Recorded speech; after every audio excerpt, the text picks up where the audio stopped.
everyone, and welcome back to the X-Ring. We are here in beautiful Boulder City, Nevada. Big shout out to Morgan for allowing me to come out to his facility. I was actually here for work, and because I had a couple extra days before I go to Texas for this boar hunt, he invited me out to the Boulder Rifle and Gun Club. Now, this is a treat. We have the Accuracy International AXSR, and I know we've had one on the channel before, but this one actually has a very, very unique scope on it. This has the Schmidt and Bender. It's the 5-45, the PM2, the Highpower, and you're probably not familiar with this scope. I know I had a little bit of a learning curve with this scope. It's a very exceptional scope, but it has 1/20th of a mil adjustments on it. So 0.5 centimeters. I'm not going to bore you with all the math, but we're going to explain the scope, see how it works. And we can shoot out to 1,100 yards here. So 1,000 meters, we're gonna see if we can put this 338 Lapua to the test. Big shout out to all my patron subscribers, for everybody that's subscribing to the channel, for watching the channel. I do appreciate each and every one of you, and thank you for that. So let's go ahead and get this review underway. Starting at the muzzle and working our way back, let's go ahead and review this fine rifle by Accuracy International. So you have a 4-chamber break, very, very effective break on the end of it. This is equipped with a 338 Lapua barrel. It has a 1 and 9.35 twist. All right, so some of you might think that the handguard system is antiquated, but it's something that Accuracy International sticks with. So you guys are all familiar with the M-LOK system, you know, basically the elongated rectangles, and those work really well. But prior to that, the predecessor of that was going to be the key mod. And, you know, that was popular back in the day, worked well, but Accuracy International had their own twist on it called the key slot. Now, you can use key mod in key slot if I haven't confused you already, but this is a super, super strong system. So you have some Picatinny rails here. We do have them just kind of thrown all over the rifle, and there's a reason we're actually going to use the new Speedtracker today. So this is going to be a pretty long video, but very comprehensive. We're going to take a look at the AXSR. We're going to change the barrel out. We're going to take a look at the Schmidt and Bender, this PM2. And then we're also going to take a look at the new Speedtracker Mach 4 Plus by Bulletseeker. Now, it is completely different. This is a true prototype. This is probably what's going to be coming on down the future, but we'll try it on this rifle and see if it picks up and see how well it works. Coming on down with the rifle, we do have a Accutech bipod. It's not one of my favorites, but it is very robust. It is very stable. One of the reasons I don't like it is they're so heavy. They're great bipods for stabilization, but you know, for range work, I think it's fine. But if you're starting to, you know, ruck with one or anything like that, it's just a lot of extra weight I don't think's needed. As far as your handguard, you also have your Arca Swiss that's integrated in here. And then you also have an Arca Swiss right here on the bottom of the actual receiver itself. They used to not be like this on some of the other AIs, but they've added that. It's great. You've got some barricade texturing here. So if you're pushing into a barricade, it works really well. And then, of course, this is convertible. You can go from a large action or long action platform to a short action. You have this very, very large safety. It almost looks too large, but it's there for a reason, for gloved hands, everything else. You've got your bolt release, unbelievable 2-stage trigger. It's like a match style trigger. I think it has the AI match trigger in it. This does have the monopod. I hate monopods. I don't use them on the rear, but what they've done on the back with the adjustability for the length of pull and also the cheek riser is super solid. I really like the system. Now, as far as the Schmidt and Bender does have the 56mm objective here. This does have the SP4002C, and then it does have the MDT level as well as a Spirit level here up on the top. You do have the MT2 turrets, I believe it is, and this is a really unique system. I'll show you some close-ups of it. And then coming on back, you do have your illumination here on the left side at the back. This does have the throw lever here, which is nicely machined. That can go into any one of these slots here. And then, of course, you have your adjustable eyepiece. So that's the rundown of the rifle. Okay, so starting at the turrets, you have a lot going on here. You're going to see at the 0-0, you have 0, 60, 120, 180, 240. Basically, these are references for your revolutions. Now, I don't know if you guys are going to be able to see this, but in this top window here, you can see that we're on our first revolution at the 1. Now, if I start rotating this around, what you're going to see is it's now a 2. That'll actually switch to a 3. So you have all of these little subscripts at the top that'll show you which revolution you're in. So basically I can tell exactly where my 0 is, which in this case it is going to be right there. So what you have to realize about this scope, guys, is if I call for 1 mil, well, because this is 0.5 centimeters at 100 meter, that's going to be the equivalent of a 20th of a mil. Guys, because this is more of an ELR scope with about 34 mils of internal adjustment, you have very, very fine adjustments. So instead of being a 1/10 of a mil, it is actually going to be a 20th of a mil. So this is 5/10 of a mil. That is 1 mil. So yes, 20 clicks to a mil. Now, it might be confusing, but it works really well. If someone calls for 1.5, you can go to 15. You see that? Now, if we want to go to 1.1, we'd have to go 1 or 10, 11, 12. And that would be 1.1. If I confused you yet, it's just very precise. It's basically going to be 1 click is 0.5 centimeters. So now that that's underway, let's talk about what these levers are on the side. If you can see this viewing window, right now we are free and clear with normal turrets. All right, so looking at these levers on the side, you actually have a couple of them. You have one here on the windage as well as the elevation. So right now we have a black window here to the right of the index mark.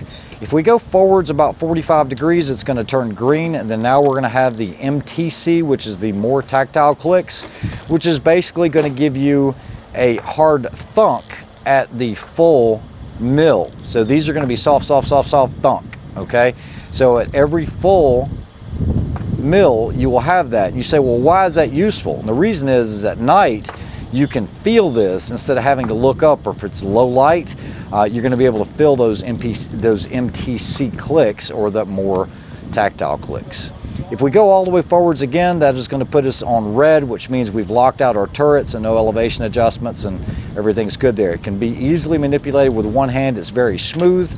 On your parallax, it is parallax adjustable down to 30 meters. So that's the rundown of this scope, and so now you know how to operate one of these if you ever run across one. All right, so before we start shooting this fine rifle, we need to establish what a velocity is on this round. This is a very new rifle. So what I've got in my hand is called, you guys are going to see it's labeled Seeker Tech, and it's speed tracking systems. I don't know how this plays into Bulletseeker. It could be a pack from someone else, I don't know, but remember, this is kind of a prototype, a first prototype pack. So this is the new Bulletseeker Speedtracker Mach 4. So it is very simple to use, guys. You really have nothing to unscrew, nothing to play with. You have a USB-C on the back with a single button and 2 lights. One shows charging and one shows that the system's on. What they've changed is the front of this. This parabolic mirror on the front is supposed to pick up the rounds better for the speed. You still have your cone, which has been modified as well. And you do have a simple set screw that you unscrew here. And so when you're using suppressors or something like that, where you've really got to hone down that Doppler, that's where you're going to use this. Now, I'm not going to use this. I don't think it's going to be needed, but we don't know. So what we're going to do is we're going to use this. Now, for those that are saying, well, what do you do in the case of a pistol? You know, this is great to be able to use it on a rifle, hook it up to a Picatinny. Well, what you can do is you have this little V-block here, this little molded V-block. This V-block will actually fit into your quick release. And once you put this into the quick release, like this, we can manually attach this to a barrel. And using a band, it's as simple as just wrapping it over. So the other thing you can do is you can use this as a stand, guys, almost like a tripod. And so you should be able to use it in multiple ways other than having to break out a lab radar, break out the, you know, FX, which the FX is actually a really nice unit. So what we're going to do is we're going to hook this up to the Picatinny. We'll see if we'll get a velocity right off the bat. We'll see if we can get some numbers for you, and then we'll start shooting this at distance. So on the speed tracker, all we're going to do is just find a Picatinny rail or something that will work for us. We're just going to attach it and lock it over.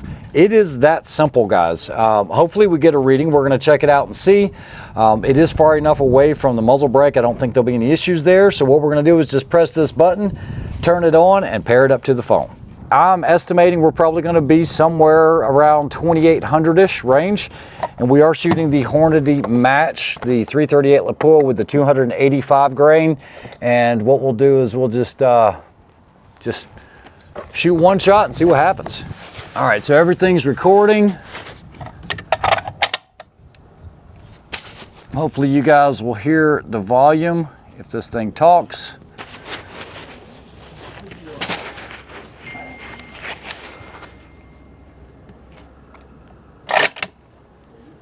All right, so here we go, guys.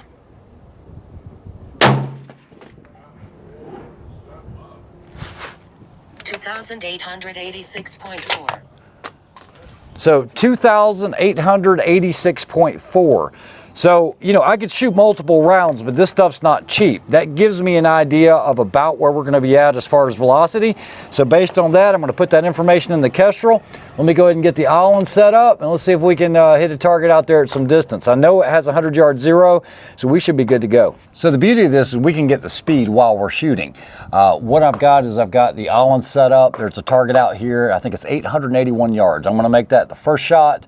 We're just going to go ahead and I've already put the wind in the Kestrel. We've got a little bit of wind coming kind of in the face, 11 o'clock position. You know what they say, hold left edge and send it. So that's probably what I'm going to do on this one. So let me go ahead and get the distance put into here. So we've got 881. We've shot a total of 1 round, and that is going to be 5.1. So what I'm going to do with this is I'm going to go to 2, 3, 4, 5.1. That should be it. And so basically it's 52 clicks, which is a lot of dialing, but it's not too bad. We're going to go for the black steel first just to see. I'm not even going to sit down, and we've got to make sure everybody's ready for the shot. All right, so I'm going to hold for the black circle, and here we go.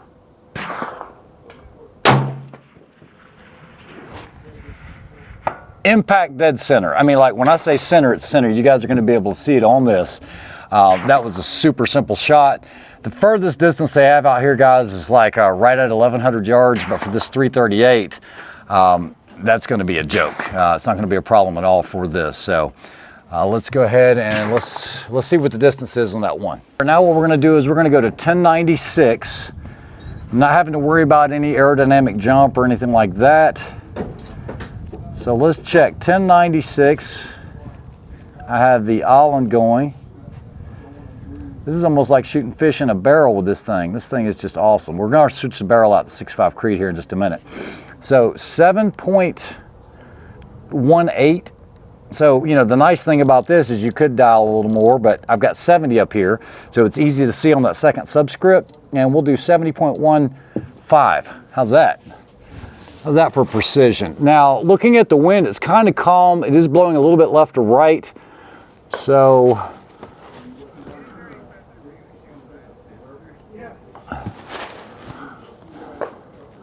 you know what? I'm going to be a knucklehead. I'm going to go for the little smiley face off to the right just to make it a harder target. The wind is moving. I can see the mirage. It's not much. I'm going to hold about 4/10 left. Here we go. Okay, so off right, 2,880.2. All right, so we've got Morgan on it. We've got the spotting soap going on out there. Yep, we are ready. So we're working on that technique. We've loaded into the bipod, pulling in slightly to the shoulder. He's just going to hold about a mil left.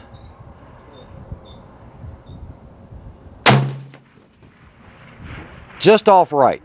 Not much. Let's rack another round. Were you able to see that or spot? Okay, try to stay on it. We're going to go a little bit more power, somewhere about right in there. And I want you to hold about, just hold about a foot off left edge. I don't have the mil call because I don't have a spotter with me right now to give you that reading, but it's probably going to be closer to 1.2 right now because it's picked up. Left edge, off left edge, and you'll get it.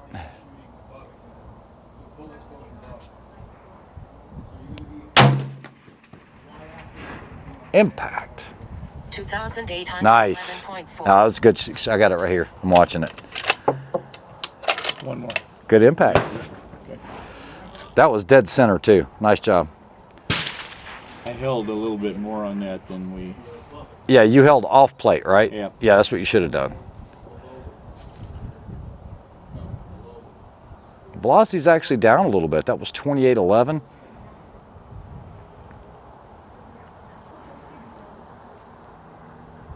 We are going all the way out there to 1100. Spotter's ready.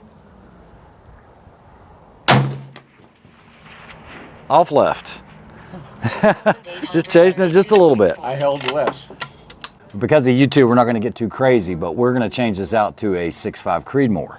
So all we have to do is loosen this and then unscrew the barrel. It's that simple. I'm going to do it off camera, but here we go. And then what we're going to do is take this 4mm and we are going to unscrew this. And it doesn't take a lot. It's like 49 inch-pounds. And then once you loosen that, all we're going to do is just kind of break this towards us. Okay, so we're not showing disassembly or anything else. I'm just showing you what a barrel looks like. If you were to buy one for your rifle, it'll look like this. And then your 6.5 Creedmoor is going to drop right in, and let's go ahead and do that. I know the background's blown out, but you can see the rifle better this way. We're looking for flush right here through your observation window.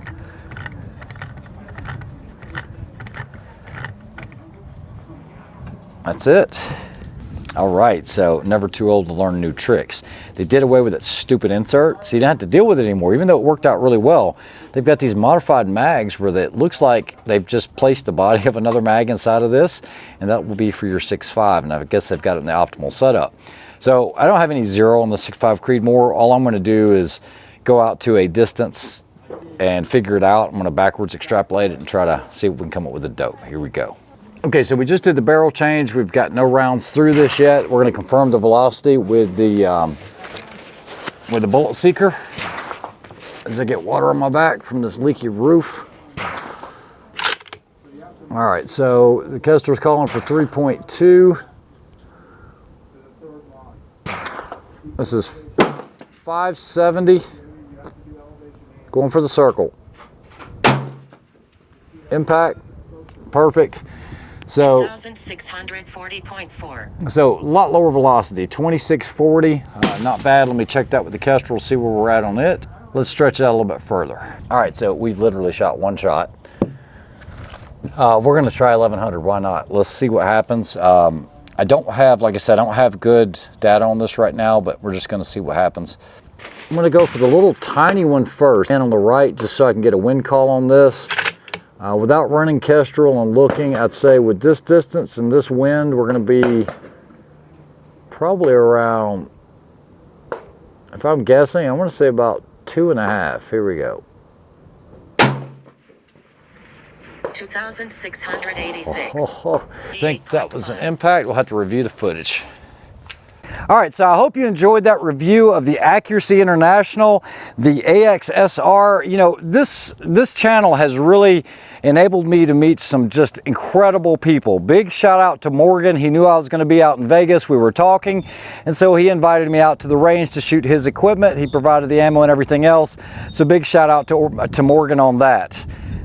I love the Accuracy International guys. I know I didn't get you much shooting footage, but basically we switched the caliber over from the 338 Lapua to the 6.5 Creedmoor. We had no problem, even in these winds, hitting targets all the way out to 1,100 yards. And so, you know, you were having to hold about 2.4 mils of wind on that, which actually isn't so bad. But amazing, amazing platform. I just continue to be impressed by the Accuracy Internationals. They make a great rifle. But they should. It is an expensive rifle. I think this rifle with the barrels and stuff, it's going to cost you about 10 grand or so. And then on Schmidt and Bender, I mean, it might be more than that depending on how many barrels you get. The Schmidt and Bender, while very, very unique and very precise with those 1/20th of a mil clicks, I like it, but I wouldn't want to compete with it. It is going to be too slow for that, but it is a very, very precise scope. Just being able to get those 0.5 centimeters at 100 yards. So very, very nice platform. I was really honored to be able to shoot out here today. We're actually going to head out to Texas later on in the week. We're going to try to get you some good footage of some boar hunting. And I appreciate each and every one of you that watches the channel. You guys have a great week. We'll talk to you soon. Have a good one.